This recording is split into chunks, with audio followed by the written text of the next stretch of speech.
yaxşı işlərinizə görə üzr istəyin Allahdan. İmam Hüseyin ağanın nə gözəl sözü var Ərəfə duasında. Deyir, bir adam ki, yaxşılıqları pisliydi, pisliyi nədir onun, öz üçün deyir.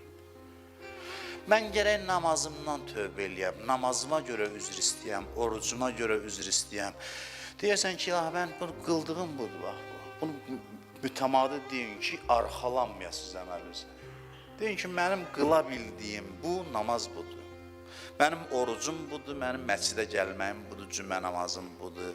Yaxşılıqlarınıza görə üzr istəyin.